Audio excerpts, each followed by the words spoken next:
नमस्कार, प्रणाम, सलाम। मैं हूं डॉक्टर दुर्वेश मेहता और आप लोग देख करके सुन रहे हैं चैनल किसान की बात।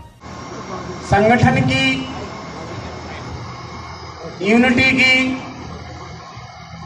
लोगों के समूह की जरूरत क्यों पड़ती है? ये जो आपका भारतीय किसान यूनियन जो संगठन है, इसकी जरूरत बाबा टिकैत ने क्यों महसूस की? हमारे देश के पूर्व प्रधानमंत्री चौधरी चरण सिंह का देहावसा हो जाना 1987 में, और किसानों का कोई नेता न रह गया। ऐसी स्थिति में एक बरमुखेड़ी जगह है डिस्ट्रिक्ट शामली में, तो वहां ऐसी तरीके की समस्या थी जो आज सब पूरे उस जनपद में ही नहीं पूरे प्रदेश में है, बिजली की। एनडी तिवारी जी उस समय सीएम हुआ करते थे, तो वहां पे चूंकि बाबा टिकैत उस समय अपनी खाप की पंचायत के अध्यक्ष थे, उनकी बालियान खाप है, तो वहां उस खाप के चौधरी। तो वहां ऐसा नहीं है कि हम लोगों में कि यहाँ जैसा है कि अपने घर का एक मुखिया और वो मुखिया से कोई पूछा भी नहीं जाता, बावजूद इसके भी है ना पता नहीं लड़का क्या कराए, चाचा क्या कराए। लेकिन वहां चौधराहट में, चौधरियों में ऐसा है कि वहां जाएंगे अपने चौधरी के पास, अपनी समस्या जाके पहले कहेंगे कि चौधरी साहब ये समस्या है। तो ठीक है जी, विचार करूंगा, देखूं लू, सोच लू, तब बताता हूं थारे को। विचार किया, सोचा, उन्होंने अपनी कमेटी के लोग इकट्ठे किए। बोले क्या होना चाहिए? बोले कि आंदोलन होना चाहिए यार, इसके लिए कोई नहीं सुनने वाला अपनी। तो वहां बरमुखेड़ी बिजली घर पे एक आंदोलन हुआ। वहां पे पुलिस प्रशासन और जिले के प्रशासन ने जो किसान इकट्ठे हुए थे उनके ऊपर गोलीबारी करवा दी। उसमें 2 लोग शहीद हुए थे, अकबर अली और जयपाल सिंह। युवा लड़के थे, कम उम्र के। 2 लड़कों का मृत्यु को प्राप्त हो जाना, शहीद हो जाना, पूरी सिसौली शोकाकुल हो गई।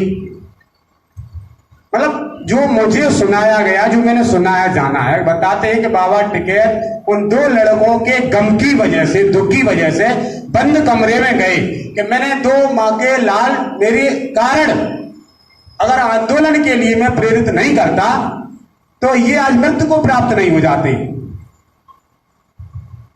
तो वहां उनके अंतिम संस्कार की प्रक्रिया चल रही थी, उधर बाबा गायब हो गए।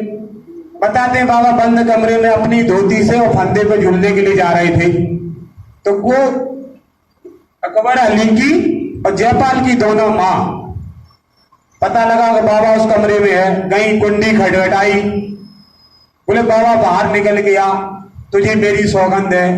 निकाला, बाबा को बताया कि ऐसे आंदोलनों के लिए, जनहित कार्यों के लिए, सरकार के प्रशासन के खिलाफ लड़ने के लिए मेरा एक पुत्र नहीं, जितने भी पुत्र होंगे बलिदान की उस पर चढ़ा दूंगी बेली पे। तब बाबा ने बैठक की, उनकी सब पगड़ी रस्म पूरी होने के बाद तब इस भारतीय किसान यूनियन का गठन हुआ। बाबा उसके राष्ट्रीय अध्यक्ष बने और एक ऐसा संबल देके गए आपको, एक ऐसी ताकत देके गए आपको, पूरे हिंदुस्तान में ही नहीं आज दुनिया के 77 देशों में बाबा के संगठन को माना जाता है, पूजा जाता है।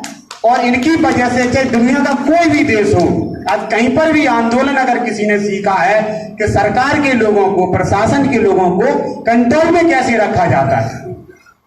असल में वल्लभ भाई साहब होता क्या है, वो तालाब पे मेढक बहुत परेशान। अच्छा, मेढक तो परेशान हो गई, आम आदमी पहुंच जाए तो वो भी डंडा दे। बच्चे जानवर चराने के लिए गए तो मेढक के साथ खेलने लगे। वहां से जानवर निकल रहे तो उनके खुर के नीचे आ गए। रात हुआ तो बताओ वो सांप निकल आए, सो उनको खा जाए। जब मेढक परेशान तो मेढकों ने बैठक की, बोले कुछ यार किया जाए। तो बोले यार कालों के काल, महाकाल, हमारे भोलेनाथ, शिव शंकर, वो सबकी सुनते हैं यार, तो चलो यार मैं भी मेरी व्यथा, मेरी यार परेशानी, ये जो प्रॉब्लम्स है इसको जाके उनके समक्ष रखते हैं यार। तो मेढक गए, मेढकों का एक दल गया महादेव के पास। बोले भगवान बहुत परेशान हूँ, बहुत व्यथित हूँ, पुरुषों से, जानवरों से, सांपों से। हमें तो हर कोई है ना अपना निवाला बना रहा। मुझे मेरे लिए एक रक्षक दो। तो भोले ने कहा ठीक है भाई। नंदी को आदेश दिया, बोले जाओ आप इनकी जाके रक्षा करेंगे, इनके तालाब पे जाके आप रहेंगे। तो नंदी महाराज परिक्रमा लगा लगा के और मेढकों की सेवा करने लगे। अब मेढकों को और तो कोई परेशान न करने आए, लेकिन जब नंदी घूमा करें, चला फिरा करें, तो नंदी के पैरों से ही दब जाया करे मेढक। जो रक्षक बना के भेजा उसी के द्वारा वो कुचले जाने लगे। तो फिर वो गए एक समूह के साथ, बोले महाराज की जय हो, समस्या ये है यार वो नंदी आपने भेजे वो खुद हमारे लोगों को मार देते, बोले कोई दूसरी व्यवस्था क्रिएट करो महाराज। तो ठीक है, नंदी को उन्होंने कॉल की, बोले तुम वापस आ जाओ, दूसरी व्यवस्था में भेजता हूँ। फिर उन्होंने अपने गले का सांप निकाला और वो भेज दिया, बोले जाओ नागराज तुम जाके मेढकों की सेवा दो जाके। ये नंदी तो चलता फिरता साला अपने खुरों से ना पैरों से ये मेढकों को मार देता है। अब ठीक, अब आ गए नागराज जी। अब वो घूम घूम के परिक्रमा दे दे के मेढकों की रक्षा कर रहे। और जैसे ही अंधेरा हो जाए, रात का समय, और नागराज को भूख लगे, उसमें से एक आध मेढक को टपक ले और खा ले। अब मेढक उसमें से कम होने लगे, बोले कहाँ चले जात, कहाँ चले जात, वो भाई यही नहीं है, वो भाई यही नहीं। तो वो खा लिया, अच्छा सर्प का तो भोजन नहीं है ये।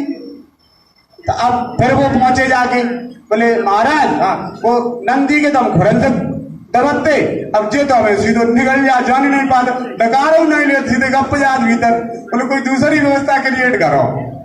तो बोले बाबा ने उनको बिठाया और उन्हें कहा कि न मेरी कोई व्यवस्था आपके काम आएगी, न मेरे द्वारा दी गई कोई ताकत आपके काम आएगी। आपको अपने बचाव के लिए अपना तंत्र खुद स्थापित करना होगा। कहने का मेरा आशा है कि आप राजनीतिक लोगों के भरोसे रहो, आप प्रशासन के लोगों के भरोसे रहो, आप शासन के लोगों के भरोसे रहो। आपको एक आएगा दबाएगा, एक आएगा खाएगा, और जब तक आप अपना तंत्र मजबूत नहीं करेंगे, खुद आपकी अपने बचाव के लिए आपकी व्यवस्था नहीं होगी, तो इस देश के लोग, इस देश की नेता नगरी, इस देश के पार्टी पॉलिटिक्स के पर्संस हम सबका शोषण करते रहेंगे।